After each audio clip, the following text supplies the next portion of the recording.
आज की कहानी कमाने वाली बहू। माँ तू हमारे साथ मुंबई चल। बाबा थे तब बात अलग थी, अब तो इधर गांव में अकेली कैसे रहेगी। बेटा पवन बोला। मैं सोच में पड़ गई। दिल का दौरा आने से पति अचानक मृत्यु हो गई थी। मैंने बहुत कोशिश की खुद को समझाने की। 13वीं के बाद सब मेहमान चले गए। बेटा पवन और बहू मिताली दोनों इंजीनियर थे।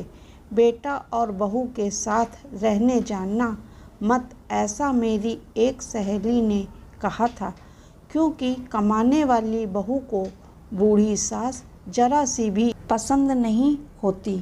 तेरे वहाँ जाने से उनकी स्वतंत्रता में बाधा आएगी और वह तुझे ताना मार मार के तेरा जीना हराम कर देंगे। जाने दो। भाई जब जिंदा थे तब उन्होंने अपनी सारी प्रॉपर्टी अपने बेटे के नाम पर कर दी थी।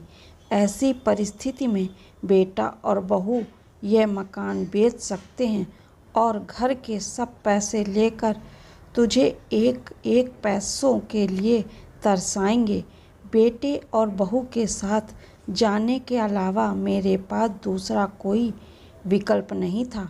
65 साल की उम्र में मेरे घुटनों के दर्द की वजह से मुझे अपनी राशन दुकान चलाना भी आसान नहीं लग रहा था। 13वीं का पूरा खर्च बेटे ने उठाया, पर छोटे मोटे खर्च के लिए बेटे के सामने हाथ फैलाना मुझे पसंद नहीं था और हमारे बचाए हुए थोड़े पैसे मुझसे खर्च हो गए थे। अब परिस्थिति ऐसी थी कि मेरे पास 50 रुपए भी नहीं थे और यह बातें सोचने पर मैं पवन को कोई उत्तर नहीं दे सकी। इतने में मिताली बोली, माँ मुझे बताओ कि कौन सी साड़ी रखनी है, मैं आपकी बैग पैक कर रही हूँ। जब मिताली ने ऐसा कहा तब मैं उसे कुछ कह ना ही पाई। चुप रहकर उसके साथ मुंबई आई।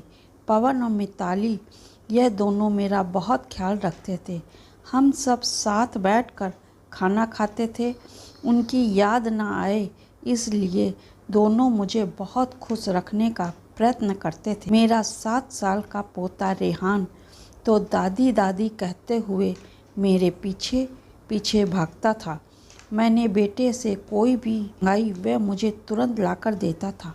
ये सब देखकर मेरे मन को बहुत शांति मिलती थी। मैं सोचने लगी कि लोग बेवजह ही आजकल के लड़के और लड़कियों को बदनाम करते हैं और कहते हैं बूढ़े माँ बाप का सम्मान नहीं करते, उनकी देखभाल नहीं करते। खासकर बहू कमाने वाली होगी तो सास को ठोकरों पर रखेगी।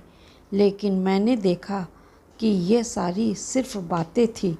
हर उंगली की तरह हर बहू सेम नहीं होती। आज सब ने बाहर घूमने का प्लान बनाया था। हम सब मॉल में गए। उधर घूमते घूमते पवन और मिताली एक दुकान में कुछ खरीदने के लिए रुके। मैं और रेहान थोड़ा आगे गए। आइसक्रीम की दुकान देखते ही रेहान बोला, दादी मुझे आइसक्रीम खानी है। मेरे ऊपर जैसे बिजली ही गिरी, क्योंकि मेरे पास तो पैसे ही नहीं थे। दिन में कभी मुझे पैसे की ज़रूरत नहीं पड़ी, अभी क्या करे। मेरा उदास चेहरा देखकर रेहान वापस बोला, ले दो ना प्लीज़, माफ़ कर बेटा, मेरी पर्स में घर भूल गई। मेरे ऐसे बोलते ही रेहान मेरी तरफ एक अलग नज़रों से देखने लगा। उसको लगा कि आइसक्रीम लेनी नहीं है, इसलिए दादी बहाने बना रही है। पर मैं क्या कर सकती थी, मुझे खुद ही शर्म आ रही थी। मैं कैसी दादी हूँ जो अपने पोते को आइसक्रीम भी नहीं लेके दे सकती। हमने बाहर ही खाना खाया। मिताली ने मेरे पसंद की काजू मसाले की सब्जी ऑर्डर की थी, पर मुझे वो पसंद नहीं आ रही थी। घर आने के बाद सब ने थोड़ी देर टीवी देखी। पवन सोने गया। रेहान को क्या चाहिए और क्या नहीं वह देखने के लिए मिताली उसके रूम में गई। मैं भी मेरे रूम में सोने जा रही थी, तभी मुझे रेहान की आवाज़ सुनाई दी। मम्मी, दादी बहुत कंजूस है, तू ऐसा क्यों बोल रहा है? हाँ मम्मी, हम सब मॉल में घूम रहे थे, तब मैंने दादी से आइसक्रीम मांगी तो वो कहने लगी कि मेरी पर्स घर पर भूल गई हूँ। यह अच्छा है क्या मम्मी? कंजूस दादी। रेहान क्या है? दादी के बारे में ऐसे बोलने से पहले तुमने सोचा नहीं क्या तेरी दादी इस वक्त कितनी दुखी है? तू समझ नहीं सकता दादी को कितना दुख है।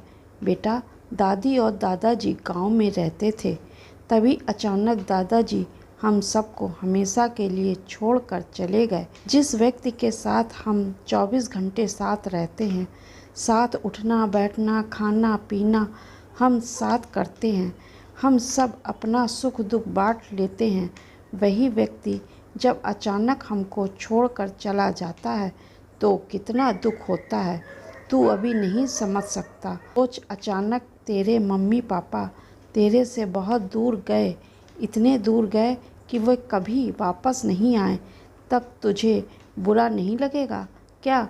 नहीं मम्मी, मैं तुम दोनों के बिना नहीं रह सकता।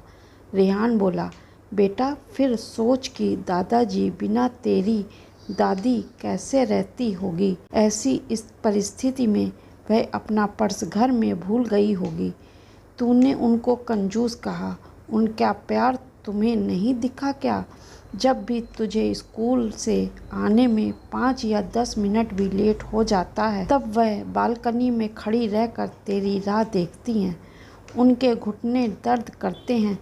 तब भी बेटा, किसी के बारे में अपनी राय बनाने से पहले उस व्यक्ति के दृष्टिकोण से सोचना चाहिए। यह बातें सुनकर मुझे मेरी बहू पर बहुत अभिमान हुआ। उसकी वजह से मैं रहती तो कदापि मेरे लड़के को इतने अच्छे से समझा नहीं पाती। दूसरे दिन सुबह पवन ऑफिस गया और रेहान स्कूल।